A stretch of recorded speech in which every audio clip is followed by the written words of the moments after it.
자, 이제 반도체 전 공정에 대해서 이야기를 해보도록 하겠습니다. 자, 반도체 전 공정 중에 시작은 우리가 산화 공정으로 시작을 할 수가 있겠습니다.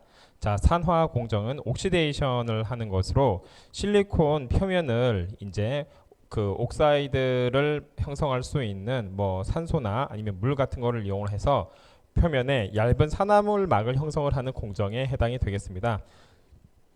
그래서 표면에 얇은 산화물 막을 형성을 하면은 웬만한 이제 실리콘이 다른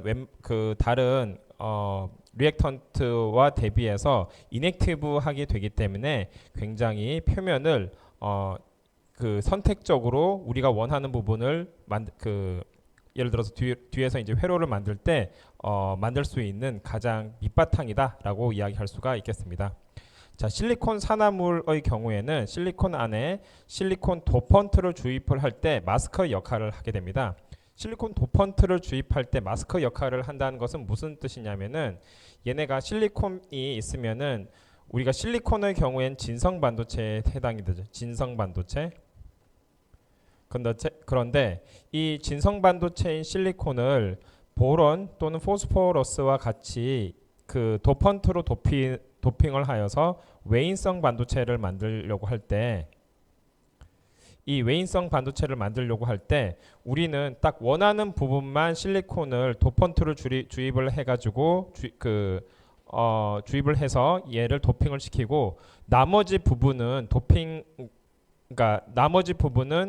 도핑으로부터 자유롭게 만드는 것이 목적입니다.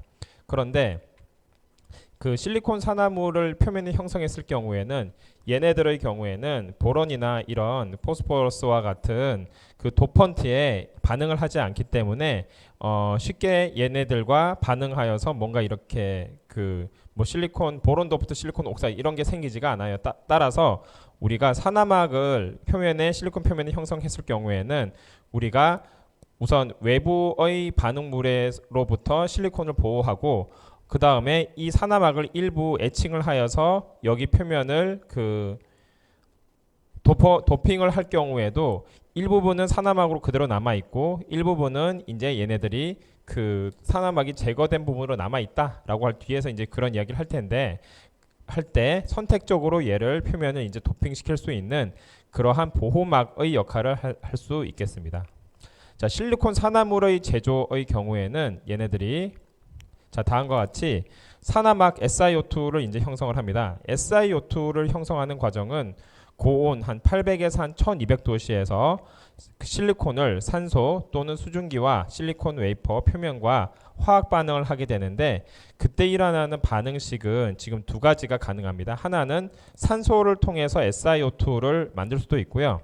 그 다음에 실리콘과 물이 반응을 하여서 얘네가 실리콘 옥사이드와 그 다음에 그 수소가 나오는 이러한 반응도 가능하겠습니다. 자, 이거를 우리가 소위 말하는 습식산화라고 하고요. 그러니까 얘를 이제 그 산소와 함께 반응하는 애를 건식산화라고 하고요. 건식산화. 왜냐하면은 물이 없으니까.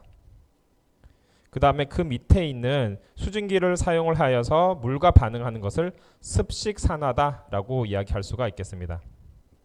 건식산화의 경우에는 산소를 이용을 하여서 얇은 산화물막을 형성을 하게 되고요.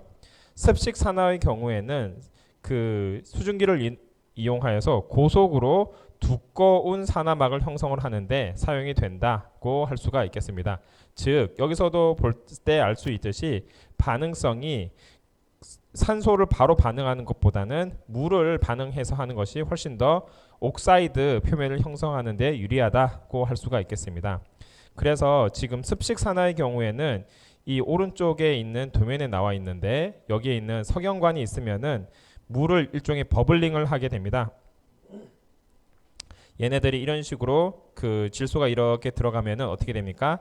얘네들이 물을 함유한 질소가 들어가게 되겠죠. 물을 함유한 질소가 들어가게 되면은 여기에 이제 로에서 이 퍼니스에서 달궈진 실리콘 웨이퍼 위에 표면에 다음과 같은 실리콘과 그 물이 반응하여 실리콘 옥사이드를 형성을 하게 되고요.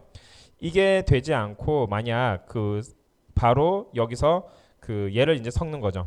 질소와 산소를 일정 비율로 섞어서 여기에 들어가지 않고 바로 이렇게 들어갈 수도 있는데 이 경우에는 습식 산화가 되겠습니다. 그래서 이 반응기의 경우에는 건식 또는 습식 모두 반응이 가능하다라고 이해할 수가 있겠습니다.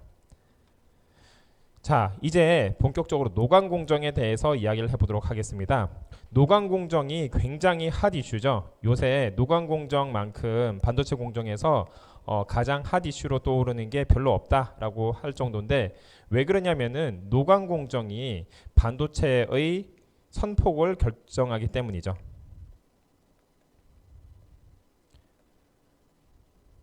자, 그러면은 반도체의 선폭을 결정한다라고 하는데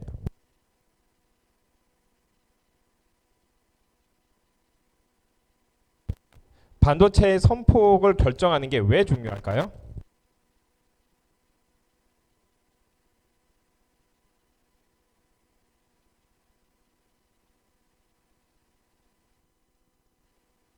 반도체, 반도체의 선폭의 경우에는 얘네들이 얇게 만들어지면은 얇게 만들어질수록 우리가 그 똑같은 면적 안에 많은 정보를 많은 소자를 집적할 수 있기 때문에 반도체 선폭을 얇게 만드는 게 중요하다고 할 수가 있겠습니다.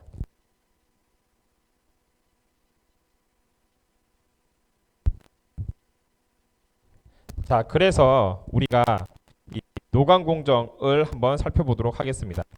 자, 노광 공정이 자,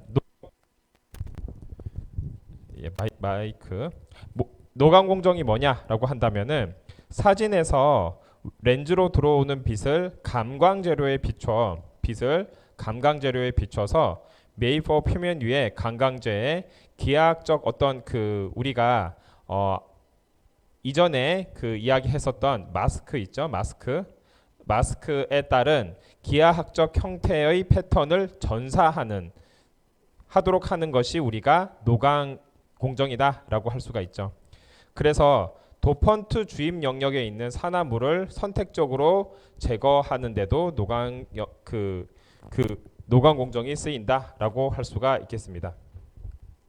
자, 그리고 노광 공정의 경우에는 여기 오른쪽에서 보는 것처럼 우선 노광이라는 것처럼 얘네가 빛을 쪼아서 어떠한 빛을 쪼아서 이렇게 새기는 거예요. 빛을 쪼아서 어떤 특정한 패턴이나 무늬를 새기는 게 이제 노광인데 그 노광 공정의 경우에는 이렇게 빛을 쪼아서 새기는 공정을 우리가 노광 공정이다라고 할 수가 있겠습니다.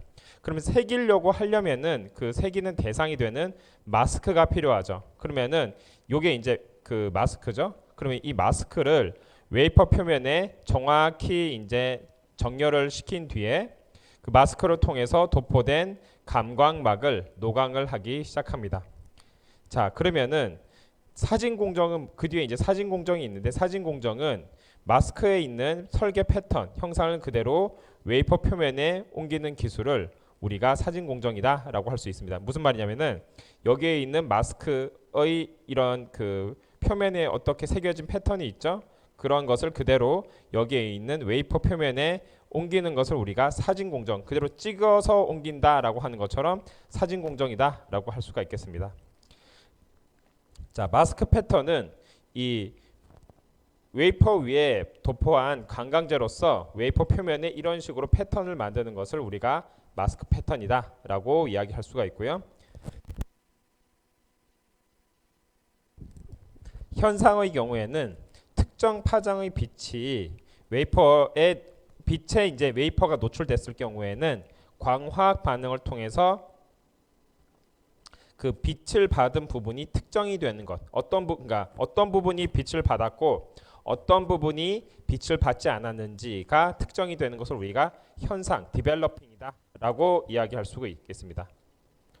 자, 그래서 이거를 이제 말로써 뭐 이렇게 사진, 노광, 마스크 패턴 이렇게 이야기하는 것보다는 그림으로써 이게 어떤 건지 이해를 하는 게 더 빠를 텐데요. 자, 여기서 빛이 오죠. 그럼 마스크가 있으면은 이쪽 부분에는 이제 통과를 할 수 있고 여기는 이제 통과를 할 수 없는 영역이 되겠죠. 그러면은 얘네들을 그 위에다가 포토레지스트라는 그 감광제를 위에다가 바르죠. 바르면은 얘네들이 뭐 네거티브 리지스트도 있고 포지티브 리지스트도 있는데 어떤 리지스트냐에 따라서 네거티브 리지스트다라고 한다면은 얘네들이 빛을 받지 않은 부분은 얘네들이 날아가고 빛을 받은 부분은 남아 있죠. 그래서 빛을 받은 부분만 남아 있는 것을 우리가 네거티브 레지스트다라고 이야기를 하고요. 자, 포지트 레지스트의 자, 그러면은 얘 같은 경우에는 어떻게 됩니까?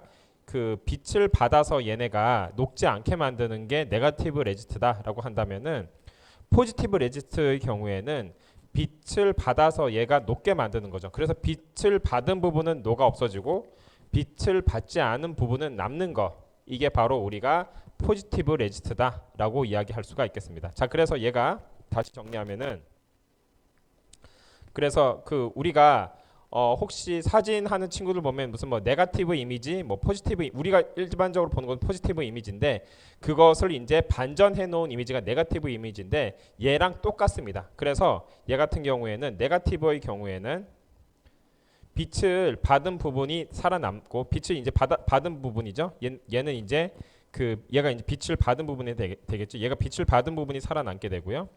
포지티브의 경우에는 빛을 받은 부분이 살아남는 게 아니라 사라지고 빛을 받지 않은 부분, 이 부분이 있죠. 이 부분이 살아남는 게 포지티브 이미지가 되겠습니다. 그래서 이러한 방식을 통해서 우리가 원하는 패턴을 그 웨이퍼 표면에 이렇게 만들 수가 있겠다. 자, 그 다음에 방금 이야기한 감광제에 대해서 이제 조금 더 이야기를 해보도록 할게요. 방금 우리가 이 감광제 포토레지스트라는 게 양성 또는 음성 감광제 같은 것들이 빛을 받아서 얘네들이 어떤 경우에는 녹고 어떤 경우에 녹지 않는 이러한 경우가 생긴다라고 했잖아요. 그래서 얘네가 어떻게 되는지 한번 이야기해 보면은 간단히 말해서 얘네들은 고분자일 경우가 많죠. 그래서 고분자 용매 감광제로 되어 있어요. 감광제. 그러면은 네거티브 레지스트의 경우에는 빛에 감광된 영역은 폴리머가 되죠. 그리고 용매 용해가 어렵게 됩니다. 이러한 경우는 왜 이렇게 되냐면은 그 포토 이니시에이티드 폴리머리제이션 뭐 이런 것들이 있어요. 그러니까 원래는 얘네가 모노모였었는데 빛을 받아서 빛에 의해서 얘네가 서로가 뭐 크로스 링킹이 된다든지 이러한 반응을 통해서 큐어링이 된다든지 하는 반응을 통해서 원래는 얘네들이 그 전혀 특정 용매 특별히 이제 특정 용매에 대해서 얘네가 잘 녹았었는데 얘네가 빛을 받고 나서는 서로가 이렇게 이런 네트워크 구조로 되면서 특정 용매에 얘네가 녹지 않게 바뀌어 버린 거죠. 그렇게 돼서 빛에 노출된 부분은 용매에 녹지 않게 되고 빛에 노출되지 않은 부분은 여전히 용매에 녹게 되어서 그래서 현상액에 넣었을 경우에는 폴리머가 된 영역은 남고 감광되지 않은 영역은 용해되어서 씻기는 이러한 원리를 이용을 하는 게 네거티브 레지스트를 이용을 한 음성 감광제를 이용을 한 그 포토 레지스트가 되겠습니다. 자, 그 다음에 그 포지티브 레지스트의 경우에는 얘네가 빛에 노출된 경우는 파괴되는 경우예요. 그러니까 노광된 경우에는 얘네가 제거가 되고 얘네가 그 현상액에 레지스트 용해율을 늦추는 안정제를 이제 포함을 합니다. 자, 그러면은 얘네가 빛의 노출 시에는 얘네가 파괴가 되고 그 노광된 영역을 이제 그 노출된 영역을 제거를 할 수가 있고 노출되지 않은 영역은 그 얘네가 용해율을 늦추는 안정제를 포함했기 때문에 얘네들이 이제 그대로 녹지 않은 채로 남아 있게 되는 거죠. 그래서 그러한 방식으로 쉽게 말해서 얘네들이 빛에 노출되면은 사라지는 것은 포지티브 레지스트가 되고 빛에 노출되면은 얘네들이 오히려 그 부분이 남는 것을 네거티브 레지스트다라고 이해를 하면은 되겠고 다음과 같이 이제 그 선택적인 어느 부분을 선택적으로 남느냐에 따라서 형상도 다음과 같이 반대로 나타날 수가 있게 되겠다.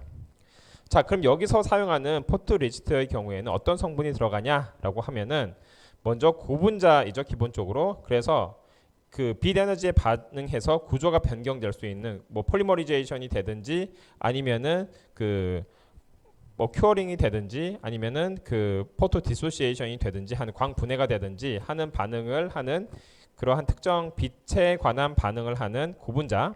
그 다음에 용매는 스핀 코팅법으로 보통 이제 우리가 얘네들을 코팅을 하는데 코팅을 통해서 점도를 조절해가지고 얘네들을 이제 용해를 하는 애들이죠.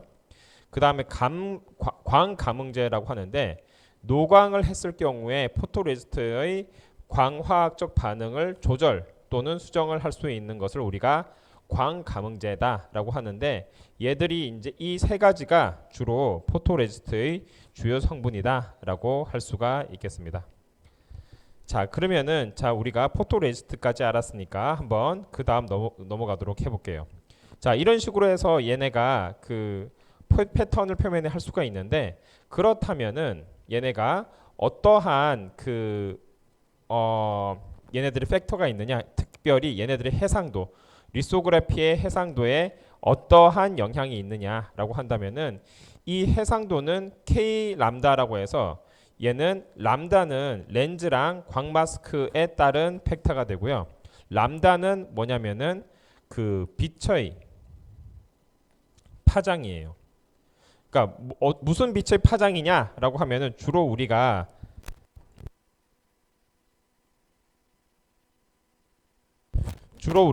그 자외선을 이용을 하는데 자외선 강원의 파장을 우리가 그 람다 자외선 광원의 파장을 우리가 람다라고 이야기할 수가 있겠습니다.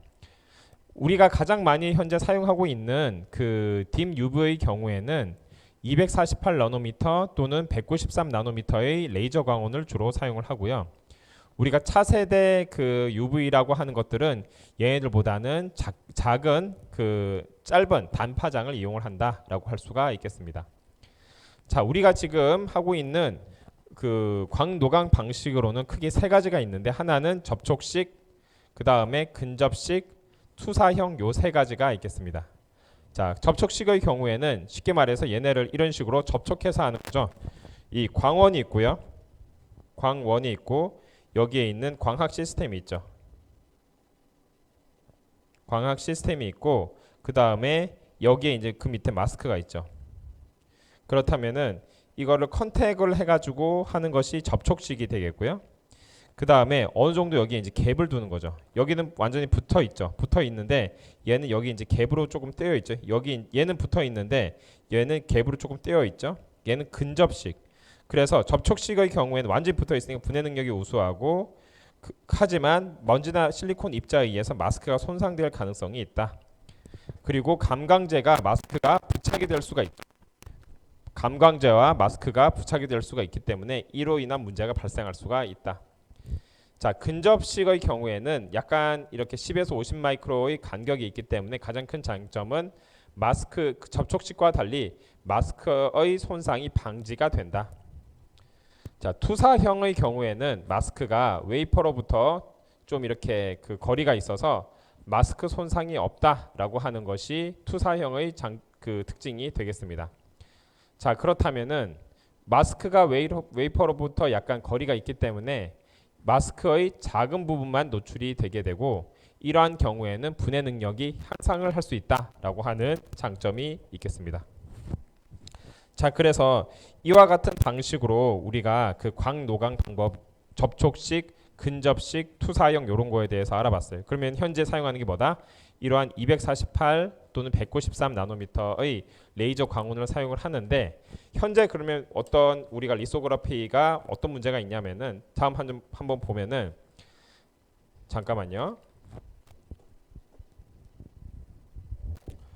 자, 현재 리소그래피의 문제점의 경우에는 여기 보는 바와 같이 이렇게 패턴이 이렇게 떴잖아요. 그럼 패턴이 떴으면은 이 패턴이 표면에 이제 그레이팅이 이런 식으로 있어요. 300 나노미터를 사이즈로 해서 봤더니 얘네가 이제 1 마이크로 해서는 보이지 않았던 이러한 서로 연결되는 이러한 것들이 300 나노미터에서 이제 보이기 시작한 거예요. 문제점들이 이제 보이기 시작한 거죠. 그래서 얘네들을 그 왜 그러냐면은 이게 딥 UV로 그 UV 리소그래피로 제작한 건데 브래그 그레이팅이라는 게 여기 나타나게 되겠다. 그 실리콘 온 인슐레이터에 브래그 그레이팅 같은 것이 표면에 이제 물결 무늬 같은 것이 우들두들하게 나타나게 되겠다. 자, 그래서 우리가 얘네들의 경우에는 왜 이런 현상이 나타나냐라고 한다면은 회절 현상을 우리가 이해를 하면 되는데 회절이 뭐냐면은 음파 여기 이렇게 음파가 이렇게 가죠. 음파가 이렇게 가요. 음파가 가면은 얘네가 이 뒷면까지 뭐다? 광파들이 이 빛의 그 파동들이 이 여긴 사실 장애물인데 장애물 또는 좁은 틈을 통과를 할 때 얘네가 그 뒤까지 이런 식으로 얘네가 전달이 됩니다. 여기까지 하는 게 아니라 이 뒤 아무리 얘네가 좁아도 이 뒤까지 얘네가 전달이 돼요. 그런데 얘네가 두 가지의 형태가 있는데 여기엔 람다의 경우에는 빛의 파장이죠. D는 슬릿의 뭐 길이라고 뭐 크기 뭐 이 정도라고 생각하면 되겠어요. 자, 슬릿이 소위 뭐 디스페이싱이라고 생각하면은 얘네가 이 슬릿의 크기보다 파장이 정말 짧아요. 얘가 뭐 슬릿이 한 1마이크로다. 그런데 파장은 뭐 한 193 나노미터다. 그러면은 굉장히 짧죠. 그러다 보니까 얘는 그대로 쭉 지나가게 됩니다. 문제가 없이. 그런데 어쩔 때 문제가 생기냐면은 그 슬릿이 한 50 나노미터예요. 그런데 파장이 광원의 파장은 193 나노미터예요. 그렇다면은 어떤 경우죠? 람다가 D에 비해서 많이 큰 경우가 되겠죠. 거의 한 4배 가까이 큰 경우가 되니까. 그러면은 이랬을 경우에 얘네들이 어떻게 되냐면은 그냥 이렇게 전달하는 게 아니라 얘네가 이렇게 쭉 퍼져서 전달하게 됩니다. 이게 이제 회절 현상이에요. 그러면은 이런 식으로 회절 현상이 발생하게 되면은 가장 큰 문제는 선택성이 없어지게 됩니다. 선택성이. 그러니까 무슨 말이냐면은 우리가 그 이런 식으로 이렇게 만들려고 했는데 이런 식으로 만드는 게 아니라 얘네가 이런 식으로 아까 굉장히 좀 그 레졸루션이 좋지 않게 이렇게 만들어지게 되는 현상이 나타나는 거예요. 언제부터 이렇게 나타나냐? 얘네가 작아지면 작아질수록 이 디스페이싱이 작아지면 작아질수록 이러한 현상이 훨씬 더 심하게 나타난다고 할 수가 있겠습니다. 자, 그래서 우리가 봤을 때 기존의 광노광법의 문제점은 여기서 보면은 빛이 이렇게 왔어요. 빛이 왔으면은 이제 포토 마스크가 있겠죠? 그럼 포토 마스크를 얘가 이렇게 통과를 할 거예요, 분명히. 얘가 이렇게 통과를 하는데 지금 이 빛의 파장이 슬립보다 훨씬 작다라고 합시다. 그럼 얘는 그대로 이렇게 나가겠죠? 이렇게 나가니까 딱 얘네가 이쪽 부분만 이렇게 선택적으로 포토레지스트를 이렇게 두었을 때 감광이 될 거예요. 이 영역만 이렇게 관광이 될 거예요. 그죠? 그런데 얘네가 만약 그 람다가 얘보다 훨씬 크다라고 한다면은 람다가 이 슬립 사이즈보다 훨씬 크다라고 한다면 어떻게 되냐면은 이렇게 나간다고 그랬죠. 이렇게 나가고 이렇게 쭉쭉쭉 퍼진다고 했죠. 자, 퍼지면은 사실은 얘가 여기만 감광이 돼야지 정상인데 이렇게 돼야지 정상인데 이쪽 부분만 정상인데 그렇게 되는 게 아니라 여기 전 부분이 이런 식으로 퍼지니까 이렇게 관광이 되어버리는 거죠. 그래서 사실 뭐 요건 좀 과장되게 그려서 그럴 수도 있긴 한데 최소한 얘는 이 정도는 더 커지게 되겠다. 원래 대비해서 이만큼은 더 커진 상태에서 이런 식으로 형성을 할 수가 있겠다. 사실은 우리가 원한 것은 한 이쪽 정도 영역이었는데 이쪽 정도의 영역이었는데 얘네가 훨씬 더 커지게 됐죠. 이렇게 되니까 훨씬 더 커지게 됐다라고 이야기할 수가 있는 거죠. 이게 바로 그 우리가 그 점점 뭐가 좁아지는 겁니까? 여기에 있는 마스크의 그 선폭이 점점 좁아지죠. 왜 선폭이 좁아지냐면 우리가 이야기했죠. 선폭을 작게 만들면 작게 만들수록 그 똑같은 에어리어에 많은 정보를 저장할 수 있으니까 집적도를 높일 수가 있는 거죠.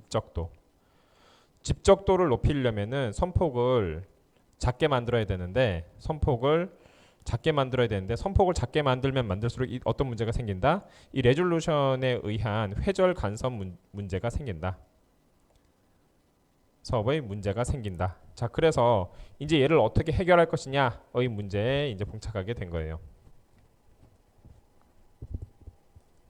자, 그래서 우리가 좀 더 이제 과학적으로 얘를 봤을 때 얘를 이제 슬릿의 크기다라고 한다면 슬릿의 크기가 요만하다라고 했을 때 빛이 이렇게 들어온단 말이에요. 빛이 이렇게 들어왔을 때 얘네가 어떻게 되냐면은 보강간섭, 상쇄간섭, 보강간섭, 상쇄간섭과 통해서 보강간섭이 이런 식으로 일어나고 그 다음에 상쇄간섭, 보강간섭 이런 식으로 우리가 일어날 수가 있어요. 자 그러면은 얘네가 이 사인 시타가 커지면 슬릿의 크기가 작아지면 작아질수록 람다가 일정하다라고 할 때 자 우리가 사용한 람다를 우선 고정됐다라고 합시다. 일정하다라고 할 때 슬릿의 크기가 작아지면 작아질수록 어떤 현상이 발생하냐? 방금 이야기했던 것처럼 이거를 과학적으로 이야기하면은 슬릿 크기가 작아질수록 m 람다는 그 2D 사인 시타 이렇게 되죠. 2D 사인 시타 이런 식으로 되니까 이 D는 m 람다에다가 2 사인 시타. 그래서 이 람다가 고정이 되었을 때 얘네가 고정이 되었을 때 D가 보세요. 그 야 사인 시타를 여기서 이제 람다가 이제 고정이 되었을 때 사인 시타는 2D분의 m 람다 되겠죠. 그러면 람다가 고정이 되었을 때 사인 시타가 람다 D가 작아지면 작아질수록 사인 시타는 커지게 된다라고 하는 의미가 되겠죠. 그렇다면은 여기서 D가 작아진다는 것은 선폭이 작아진다는 뜻이고 이랬을 경우에 시타가 커져. 시타가 커진다는 뭡니까? 여기에 있는 이 시크니스가 시타인데 얘가 계속 이런 식으로 커지게 되는 거죠. 이렇게 되는 이 면적이 점점 커지게 되는 거. 사실 그래서 우리가 원한 그 레졸루션은 한 이 정도의 레졸루션인데 실제로 감광되는 면적이 요만큼으로 늘어난다. 이렇게 시타가 커지면 커질수록 이렇게 더 늘어난다라고 이야기할 수가 있겠습니다. 됐죠? 자, 이렇게 늘어나요. 늘어나서 우리가 그럼 결국에는 뭐를 줄여야 되냐면은 이거를 해결하려면 시타를 줄이고 싶으면은 슬릿의 크기를 크게 하든지 또는 광원 파장을 작게 하든지 둘 중에 하나를 해야지 시타 크기를 이제 작게 만들 수가 있는 거죠. 그죠? 그러면은 여기서 이제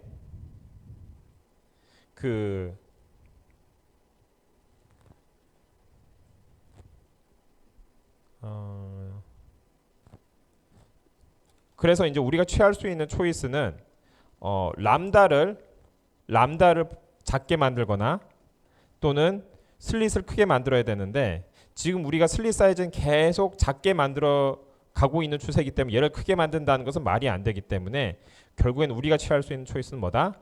광원 파장을 작게 만드는 수밖에 없겠다. 그래서 파장 감소를 통한 성능 향상이 우리가 결국 이제 짧은 파장을 통해서 레졸루션을 향상시키는 게 우리가 가야 되는 리소그라피의 방향이다라고 이야기할 수가 있겠습니다.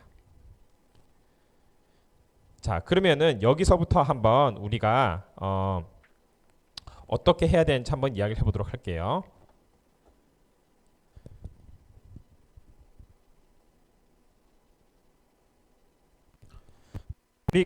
우리가 지금 다루고 있는 영역이 어디죠? 가시광선이라고 했죠. 자, 자외선이라고 자외선. 지금 우리가 가시광선이 한 400나노미터부터 700나노미터라고 한다면은 지금 다루고 있는 리소그라피에 사용하는 애들은 자외선 영역이 지금까지 많았어요. 그러니까 400나노 이하의 자외선 영역이죠. 그럼 거기에 들어가는 애들이 뭐냐면은 머큐리 램프 또는 엑시머 레이저 같은 애들을 사용을 했습니다. 그래서 거기에 있는 파장들이 지금 400 어떤 라인을 G 라인, H 라인, I 라인의 경우에는 400에서 한 300나노미터 정도 되고요.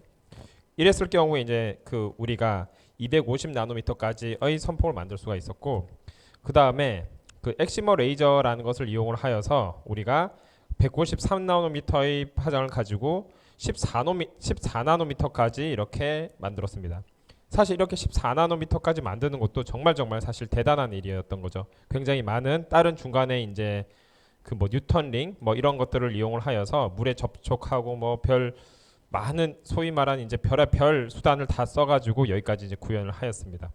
그런데 이제 얘네가 우리가 지금 사람들이 봤을 때 14나노 이하의 10나노 그 다음에 뭐 7나노, 뭐 5나노, 3나노 뭐 이런 식으로 해가지고 그렇게 구현하는 이러한 공정들을 구현하기 위해서는 사이즈가 그 더 지금 사용하고 있는 요 광원 가지고는 어렵다라는 게 그 다 증명이 되었어요. 왜냐하면 레졸루션이 너무 안 나오거든.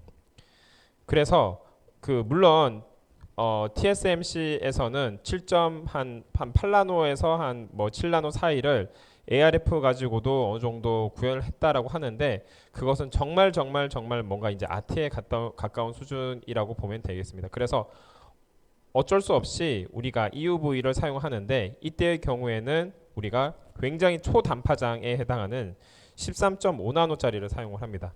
13.5나노짜리 그 뭐 LPP 그다음에 DPP라고 하는 광원을 이용을 하여서 우리가 그 13.5나노짜리의 그 플라즈마를 이용을 하여서 걔를 가지고 10나노 이하급을 우리가 구현을 할 수가 있게 되었어요. 그래서 실제로 얘네들을 잠깐만 한번 먼저 보면은 여기서 봤을 때 똑같이 얘네들을 구현을 했다라고 한다면 회로도가 A라고 했을 때 지금 그 EUVL과 그 다음에 그 ARF를 가지고 얘네를 비교를 했을 때 굉장히 여러분이 봤을 때도 레졸루션의 차이가 분명히 나는 것을 알 수가 있죠. 이만큼 우리가 어떠한 그 광원을 사용하느냐에 따라서 그 우리가 사용하는 대상의 회로도를 잘 구현할 수 있느냐 없느냐가 극명하게 나타난다라고 할 수가 있겠습니다. 자, 그래서 이렇게 우리가 그 EUV를 사용을 하여서 지금 그 리소그라피를 구현을 할 수가 있고 차세대에는 정말 엑스레이까지 구현을 해야 되는 상황이 올 수가 있습니다. 뭐 이미 어느 정도 연구를 할 수도 있고요. 엑스레이 경우에 정말 파장이 1나노 이하예요. 8옹스트롱 이 정도죠. 그러다 보니까 얘네들의 경우에는 진짜 엑스레이를 만들어서 사용하기가 쉽지는 않지만은 걔네를 사용한다면은 굉장히 초단파장, 이제 그 소위 말하는 굉장히 작은 레졸루션도 우리가 구현을 할 수가 있다라고 할 수가 있는 거죠. 자, 이런 식으로 해서 방향이 이러한 쪽으로 우리가 뭐 방사성으로 갈지 모르겠습니다. 뭐 알파파 이런 걸 말하는 거예요. 어쨌든 이쪽 방향으로 우리가 지금 점점 파장이 짧아지는 방향으로 가고 있다. 자, 그래서 우리가 이렇게 만든 EUV 리소그라피와 기존의 리소그라피를 간단히 한번 비교를 해보면은 지금 액침이라고 하는 물에다가 이제 침전을 시켜가지고 만든 건데 이렇게 해서 만들어야지 겨우 구현을 하는 거예요. 얘 같은 경우 그 마스크는 반사형 마스크, 그 다음에 얘는 투과형 마스크, 그 다음에 마스크도 얘네들의 경우에는 굉장히 비싸고요. 하나는 2억, 하나는 1억 2천. 자, 마스크 하나만 해도 엄청 억대입니다. 그리고 광학계의 경우에도 얘네들 반사형 광학계, 투과형 광학. 왜 그러냐면 얘네들 계속 반사를 시켜가지고 엄청 소위 말하는 난리를 쳐서 이렇게 만드는 거기 때문에 반사형 광학계를 통해서 만드는 거고 얘는 그대로 이렇게 광원을 그대로 이용하기 때문에 투과형 광학계. 레지스터의 경우에는 초고감도, 고해상도 EUV 레지스터를 사용하고요. 기존의 리소그라피의 경우에는 화학 증폭형 DUV 레지스터를 사용한다고 할 수가 있겠습니다. 자, 광원의 경우에도 보면은 지금 이야기한 것처럼 13나노미터 파장의 EUV, LPP, DPP 등의 플라즈마 광원을 사용을 하고요. 그 다음에 그 157나노미터, 그 다음 193나노미터, 248나노미터의 그 DUV 특성 파장 예를 들어서 자 다시 EUV의 경우 13나노미터고 그 광원은 플라즈마, LPP, DPP를 사용하고 기존 리소그라피의 경우에는 그 157, 193 뭐 이런 애들의 DUV 특성 파장을 이용을 하여서 리소그라피를 한다고 할 수가 있겠습니다. 그래서 그 대체적으로 보면은 기존의 리소그라피 대비해서 EUV 리소그라피로 들어갔을 경우에는 공정이 굉장히 그 초고감도 공정으로 들어가기 때문에 우선 생산 비용이 올라간다고 할 수가 있고요. 그 다음에 여기에 사용하는 부대 예를 들어서 시스템도 기존에는 계속 투과형 광학계를 사용했다라고 한다면은 반사형 광학계를 사용하기 때문에 새로운 시스템을 다 꾸며야 하기 때문에 전반적으로 공정 비용이 훨씬 많이 듭니다. 엄청 많이 든다라고 이야기할 수가 있겠습니다. 자, 그래서 그 어떤 예의가 있냐면은 이러한 지금 EUV를 생산하는 게 주로 ASML이라는 데서 생산을 하는데 현재는 ASML 독점 생산입니다. 그런데 ASML에서 어디에 발주를 주고 나면은 삼성이든지 TSMC든지 발주를 이렇게 준단 말이에요. 그러면은 대당 무슨 뭐 그 단위가 엄청납니다. 뭐 몇천억 이상 가는 거니까요. 그 얘네들한테 뭐 5대 발주해 주세요 하면은 삼성에서 예를 들어서 뭐 10대 발주에 들어갔다 하면은 1년 얘네들을 만들 수 있는 캐퍼가 뭐 몇 대가 안 된대요. 뭐 몇천 대 이런 식으로 만드는 게 아니기 때문에 얘네들이 예를 들어서 삼성에서 발주를 다 나갔다 그러면은 싹쓸이를 해버려서 TSMC에서는 그 다음은 빵 발주를 못 하는 거예요. 왜냐면 삼성에서 다 가져가 버렸으니까. 그런 방식을 통해서 시장 선점을 하기도 하고 뭐 여기에 대해서는 뭐 실제로 많은 것들이 있는데 그 배 건조하는 거랑 되게 비슷합니다. 예를 들어서 배를 만들기 위해서는 독이라는 게 필요한데 그 독을 그 갖고 있는 게 나라마다 또는 조선사마다 한정이 돼 있어요. 그래서 그 독 하나에서 만들 수 있는 배와 시간과 그 길이 그 시간과 그 다음에 공간이 한정이 돼 있는데 어느 이상을 아예 그 배를 주문을 해 버리면은 독을 다 사용해야 되기 때문에 다른 그 조선사에서 이 조선사에 아예 그 배를 만들고 싶어도 주문하고 싶어도 주문할 수가 없어요. 왜냐하면 이거를 다 쓰고 있기 때문에. 마찬가지로 지금 이러한 대형 장비를 하나만 그 대형이라기보다는 초고가 최첨단 장비를 이렇게 주문을 그 특정 회사에서 아예 독점으로 몇 대 해주세요 해버리고 나면은 다른 회사가 아예 주문 자체를 못 해버리기 때문에 선점 효과가 있고 이 회사만 이제 주로 지금 만들고 있기 때문에 이 회사에 그 의존해야 되는 다른 회사는 기술적으로 늦어지게 된다, 공정이 늦어지게 된다라고 이야기할 수가 있겠습니다. 그래서 우리가 그 이러한 EUVL과 같은 개들을 여기 이제 나름 이제 스킴을 그려놨는데 굉장히 복잡합니다. 여기 시작하는 거 보면은 웨이퍼는 여기에 있는데 레이저가 여기 있죠. 그래서 그 EUV를 방사한 플라즈마를 여기서 생성하고 반사하고 계속 이러한 반사 과정을 거쳐서 여기에서 여러 번 또 반사해요. 그렇게 해가지고 웨이버로 이렇게 가는 이러한 정말 딱 봤을 때 광학 시스템이 정말 복잡하다. 복잡한 광학 시스템을 이용을 해서 얘네들을 만든다고 할 수가 있겠습니다. 이때 13나노 파장을 이용을 해요.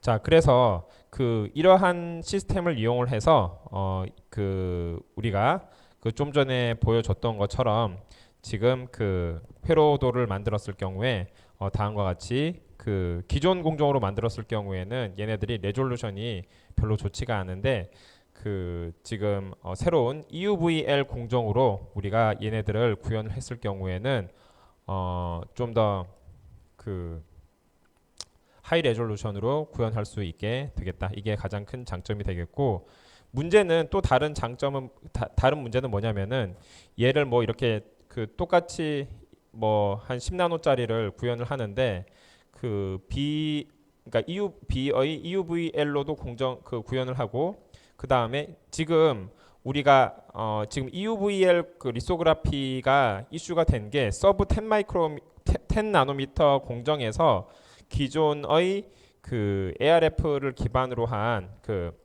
그 알곤 플로라이드를 기반으로 한 레이저를 사용할 수 없기 때문에 우리가 그 EUV 리소그라피를 도입을 했는데 다른 말로 하자면 10나노미터 근처까지는 기존의 그 알곤 플로라이드를 가지고도 사용을 할 수 있었다라는 소리가 됩니다.